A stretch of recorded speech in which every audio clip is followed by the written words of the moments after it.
रेहाना और रवि की शादी के बाद रवि के पास कुछ नहीं था। रेहाना, तुमने मुझसे शादी करके एहसान किया है। मुझसे ज्यादा तो तुम कमाती हो। अरे तो क्या हुआ, एक दिन आएगा रवि कि तुम खूब पैसा कमाओगे। मुझे तुम पर पूरा विश्वास है।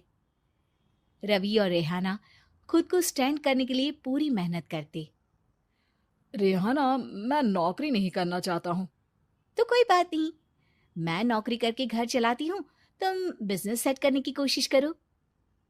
एक दिन रेहाना, तुम जानती हो, मैंने जो विज्ञापन बनाने वाली कंपनी खोली थी ना, उसे बड़ी ब्रांड का ऑफर आया है। अब हम लोगों के दिन ब्यारे न्यारे हो गए हैं। मैं जानती थी रवि कि एक दिन तुम सेटल हो जाओगे। रवि का काम अच्छा चल जाता है। एक दिन वो रेहाना से कहता है, रेहाना, अब हम लोगों का बच्चा भी हो गया है। बहुत छोटा है वो। उसका ख्याल कैसे रखेंगे हम? कैसे क्या, मैं गांव से माँ को लेकर आ जाती हूँ। नौकरी से हाफ डे ले लिया करूंगी। अभी तो वो छोटा है, स्कूल जाने तक मैं मैनेज कर लूंगी। देखो रेहाना, मैं अब अच्छा कमा रहा हूँ। तुमको नौकरी करके परेशान होने की कोई जरूरत नहीं है। अरे कैसी बात कर रहे हैं, मैं अपनी लगी लगाई नौकरी कैसे छोड़ दूं? और मैंने तो सुना है हम लोगों को कुछ ही महीनों में सरकारी नौकरी मिल जाएगी। सरकारी नौकरी में कितना कमा लोगी? उतने में तो मैं ड्राइवर रख लूंगा। रेहाना को रवि की बात का थोड़ा बुरा तो लगता है। कम से कम मेरी नौकरी की इतनी बेइज्जती मत करो। भूल गए, इसी नौकरी के बदौलत तुमने अपना बिजनेस खड़ा किया है। अरे वो तो मैं किसी के भरोसे भी कर लेता। देखो, अपने बच्चे को संभालो, घर का काम करो। अब बाहर जाती तुम अच्छी नहीं लगती हो। रेहाना रवि के कहने पर नौकरी तो छोड़ देती है, लेकिन अब बड़े से घर में उसकी कीमत किसी नौकर से कम नहीं होती। एक दिन रवि का दोस्त आता है। भाभी, हम लोग तो आपको तब से जानते हैं जब से आप लोग शादी होकर इस शहर में आए थे। आपकी बदौलत ही सारा बिजनेस खड़ा हुआ है। ये किस्मत तो आप ही की है भाभी। हाँ हाँ भाई, हमारी मेहनत तो कुछ है ही नहीं। अरे होगी, लेकिन भाभी की किस्मत के आगे कुछ नहीं। दोस्त वहां से चला जाता है, लेकिन रवि का गुस्सा सातवें आसमान में होता है। देखा कैसे बोल रहा था? अरे बिल्कुल अच्छा आदमी नहीं है ये। कैसी बात कर रहे हैं आप? प्रशांत भैया तो बहुत अच्छे इंसान है रवि। कैसे उन्होंने हमारे मुश्किल वक्त में हमारा साथ दिया था। अरे था पैसा तो साथ दिया, नहीं तो कौन पूछता है? रवि का व्यवहार पैसा आते ही अलग हो गया। वो बंदे को बंदा नहीं समझता। घमंड से घिरे रवि ने तो एक दिन हद ही कर दी। रेहाना, मैं अब तुम्हारे साथ नहीं रह सकता हूँ। क्या क्या बकवास कर रहे हो रवि? क्या कहना चाहते हो? और क्यों नहीं रह सकते तुम मेरे साथ?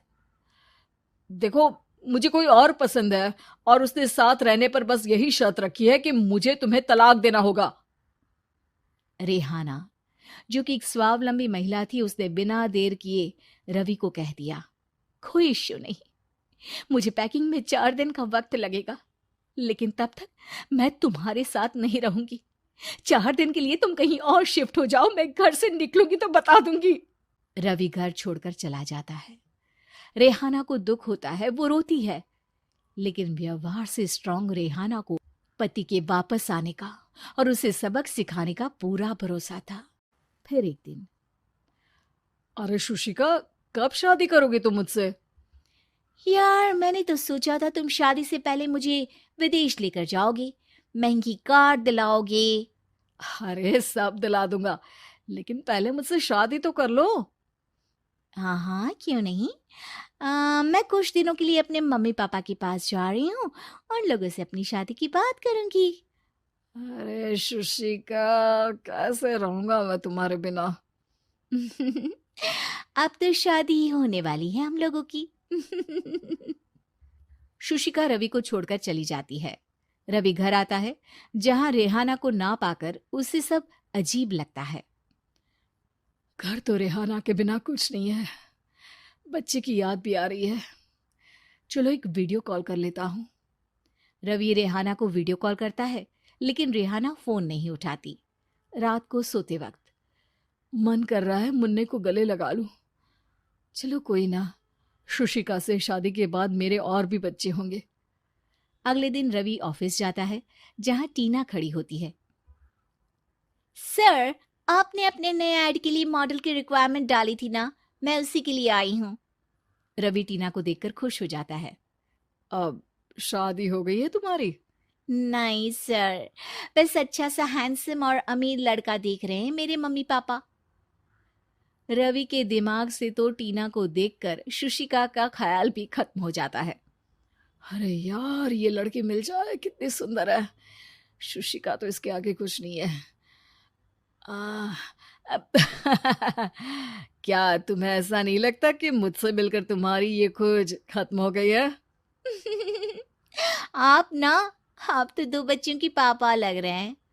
अरे नहीं नहीं, मेरी शादी तो हुई थी, लेकिन बीवी को किसी और से प्यार था, मुझे छोड़कर चली गई।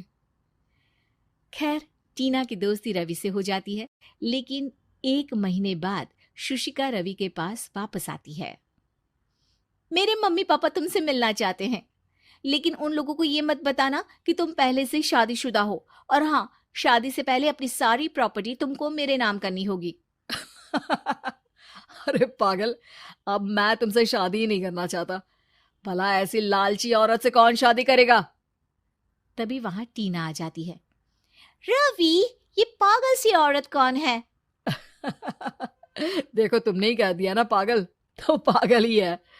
पता नहीं कौन है, कह रही है शादी कर लो, लेकिन शादी से पहले अपनी सारी प्रॉपर्टी मेरे नाम कर दो। बोल तो सही रही है।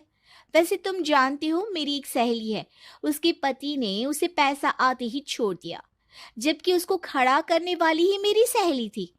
और मुझे भी भरोसा नहीं है। अगर मैं भी तुमसे शादी करूंगी तो तभी, जब तुम मेरे नाम अपनी सारी प्रॉपर्टी कर दोगे। अरे हाँ हाँ, क्यों नहीं, बिल्कुल कर दूंगा। रवि और टीना की शादी की तारीख तय हो जाती है। वो अपनी सारी प्रॉपर्टी के कागज लेकर शादी वाली जगह पर पहुंचता है, लेकिन वहां टीना आती नहीं। रवि टीना को मैसेज करता है। कहाँ हो? सॉरी, मैं तुमसे शादी नहीं कर सकती, मुझे तुमसे भी ज्यादा पैसे वाला मिल गया। रवि को गुस्सा आ जाता है। वो गुस्से से सारा डेकोरेशन तोड़ रहा होता है कि वहां रेहाना आ जाती है। सर, क्या हो गया? क्या डेकोरेशन पसंद नहीं आई आपको? अ, तुम यहाँ क्या कर रही हो? मैं यहाँ की डेकोरेटर हूँ। क्या आपको पसंद नहीं आई यहाँ की सजावट? रवि दौड़कर रेहाना के गले लग जाता है। मुझे माफ कर दो रेहाना। रवि रेहाना के गले लग जाता है और रेहाना टीना को थैंक्स का मैसेज करती है।